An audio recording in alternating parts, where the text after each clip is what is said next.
صحابی رسول ابو دجانہ رضی اللہ عنہ بیمار ہون، لوگ ملاقات سے پیانن وینن جی خوش باش ہون ہسنے کھیڑنے، انہاں ایک آدمی پوچھا مجلس نے کہ حضرت بیماری جس لے آنی ہے تے بیماری تا آدمی پریشان ہونا تے پھر خاص طور تے پتہ لگے کہ بیماری جان لیوا اینڈ ہویا تو زیادہ پریشانی ہونی ہے۔ تو حضرت ابو دجانہ رضی اللہ تعالیٰ عنہ کی جواب دیتا بڑا پیارا، اس فرمایا میں مسکرانا تاواں ہسنا تاواں خوشی ماں تاویں کہ زندگی میں دو کام ایجے کیتے ہیں کہ جس نہیں وجہ تو ماں لگنا میرے اگے چاڑنا ہی چاڑنا، اور تو میں نہیں آکھ سکنے ہاں، میں ممبر تے بیٹھنے والا مولوی بھی نہیں آکھ سکنا کہ میرے اگے چاڑنا کہ میں یہ کام چنگے کیتے کہ میرا ایک کام بھی چنگا نہیں، میں آکھ ہی نہیں سکنا، وہ آکھ سکنے آئے۔ پوچھا جی تیرے دو کام کیڑے چنگے؟ فرمایا زندگی نے اندر ماں اتنا گارنٹی نال یاد ہے کہ میں لا یعنی وقت فضول گلانچ گپانچ محفلانچ اپنی زندگی نہ ایک منٹ بھی ضائع نہیں کیتا۔ ماں خوشی سب تو وڈی، اور دوئی خوشی ایوے جس نہیں وجہ تو ماں پتا میری قبر روشن ہو سی کہ میرے دل کسی مسلمان کی کھوٹ نہیں، تو یہ دو چیزیں ساڑھے اندر ہون ایجیاں پائیاں وینیاں کہ وقت کیا جا ضائع پہ ہونا باہر روٹا تے ویکھو، نماز نے ٹائم تے نماز پڑھنے تو پہلے پھرو اس ویسے پھرو رنگو تاجکا چ ونجو ولیے چ ونجو گوندلا نے کنجو روٹا تے تساں محفلہ نے ویچ ہوٹلہ تے موٹر سیکل نہیں دکانہ تے کریانی نہیں، اے جا نہیں لگنا کہ مسلمانہ نے علاقے ہیں نماز تو کسیاں پرواہ ہی نہیں، گپ پہ لگنی ہے فضول بیٹھیں پڑھے لکھے مسلمان ہوں، اور خیر یہ جو نماز رہ گئی تو رہ ونجنا کوئی مسئلہ نہیں، رمات روزانہ نہ کام میں احساس تک نہیں، اور لا یعنی کتنا ساڑھا وقت گزرنا۔ میں نانا لا یعنی نہ پہلا بول کیوں نا کچھ آدمی تو فون کرسی نا تے کمی نہیں گال جس لے حضور نے کمی نہیں مکسی تے پھر اگلو جس لے لا یعنی کے تو شروع ہونی نے لا یعنی نہ پہلا کلمہ اور سنا کی کر اور سنا جس لے آکے نا اور سنا تو سمجھ ہونے اس کو گلہ شلہ مک گئی اور لا یعنی شروع ہو گئی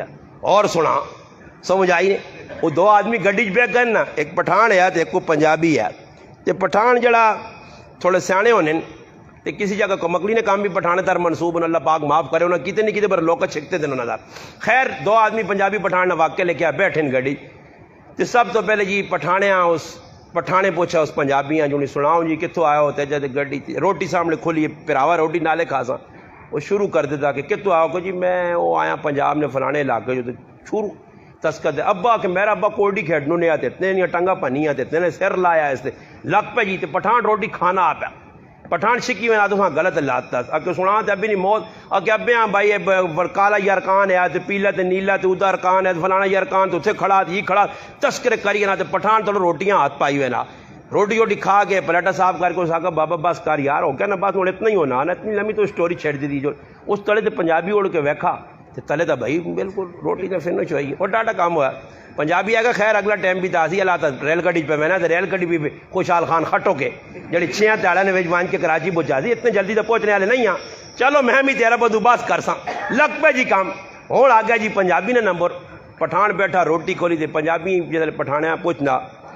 جو نہیں سناؤں جی کہ کروں ہے جے حال حوال اس آقا جی ماں تو کوئی اتنا پتہ نہیں نکا جائیں تے ایک دم وڈو ہیں تے ابھی ہمیں کہا ابھی نہیں موت اس آقا بس ابھی نہیں موت اللہ نہیں طرف جڑی لکھی آ گئی تے وقت ضائع نہ کر روٹی کھا چپ کر کے تلے بیٹھ سمجھ آئیے نا ایویں نا مغز چٹ میرا کیونکہ وقت بچانا نا کدی لا یعنی لگا تے تلو روٹی اڈی چلی ویسی اور میں مثال دینوں نا کہ مکہ ای مثال ساڑی بھی آج ساڑے تے پہ فٹ ہونی ہے کہ اسی اپنی آخرتاں تباہ پہ کرنے ہاں فضول وقتاں صحابہ محدثین فقہا ائمہ تسی ویکو تاریخ پڑھ کے امام احمد ابن حنبل رحمۃ اللہ علیہ کو قلم نہ پیا دوات نہ پیے دوڑنے نہ پائے اور اگلے آکڑے لاکنا حضرت ساری زندگی پڑھنے پڑھانے لکھنے لکھانے لوکاں سمجھانے سمجھنے سمجھانے گزر گئی اور تو خاموش ہو کے بیہو فرمایا ابن حنبل نے ای ارمان ہے کہ موت آوے تے قلم دوات نال ہوئے کہ زندگی نہ میرا کوئی وقت ضائع نہ ہوئے